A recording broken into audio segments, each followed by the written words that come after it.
শুভ সকাল। ব্র্যাক জলবায়ু পরিবর্তন কর্মসূচির কৃষি আবহাওয়া পরামর্শ সেবায় আপনাকে স্বাগতম। আগামী 7 দিনের আবহাওয়ার পূর্বাভাস অনুযায়ী আশাশুনি উপজেলার কিছু কিছু স্থানে বজ্রসহ বৃষ্টিপাতের সম্ভাবনা রয়েছে।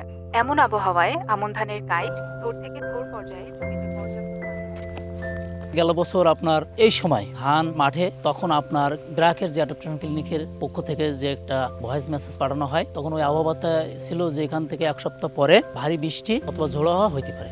তখন আমি মাঠে চলে আসলাম, কারণ এর আগে আমি একবার ক্ষতির শিকার হয়েছি। তখন আমি ওই 80-85% পাকা ধান ওইটা আমি কেটে ঢেকে রাখলাম। দেখা গেল যে ভারী বৃষ্টি হয়েছিল, যারা কাটে নাই তাদের অনেক ফসলের ক্ষতি হয়েছিল, ধানের ক্ষতি হয়েছিল, গাছগুলো পচে গেল, কৃষক সেইভাবে দাম পায় নাই, তো তাদের এই বিচেলেও একটা বড় একটা ক্ষতি হয়েছিল।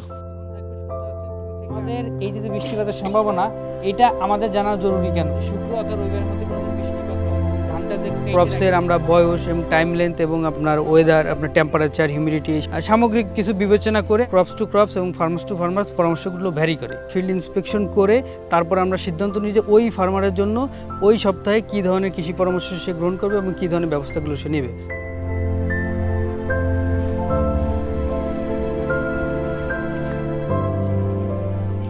বলে যে আইসক্রিম বলে এইটা হবে, ঝড় হবে কি বৃষ্টি হবে, তখন জানতে পারতাম না। তখন দেখা যাচ্ছে বৃষ্টিটা কুইতে আসলে তখন বৃষ্টিতে চেপে গেলে গাছটা বেরোতো না। এখন জানতে পারা দেয় বৃষ্টিটা, তখন দেই না মাটিতে, তারই পরে যেই দিলে হয়, তাহলে বেশি সুবিধা পাচ্ছি। এগুলো যখন আমরা কিনতে যাবো তখন আমাদের অবশ্যই প্রয়োজন টাকার। এখন আমরা কিনা সব বাদ দিয়ে আরো বিক্রি করতেছি, তাহলে এগুলো আমাদের অর্থ উপার্জন হচ্ছে না। আরো আমরা সতর্ক হয়েছি, আমরা পাশ থেকে আরো সবারও বলি। সরকার থেকে গৃহীত আবহাওয়া বার্তাগুলো এগুলাকে আমরা কৃষকের কাছে পৌঁছানোর চেষ্টা করছি, যাতে করে সেটা সে মাঠে কি করতে হবে সেটা করতে পারে। আমি যদি বুঝতে পারি যে আগামী 3 থেকে 4 দিন বেশি বৃষ্টি হবে, তাহলে আমি কৃষককে বলবো আপনি মাঠে যদি ইরিগেশন দেওয়ার প্রস্তুতি নিয়ে থাকেন তাহলে দিবেন না, পয়সাটা বিফলে যাবে। ব্যবহার করার পরামর্শ দেওয়া হচ্ছে।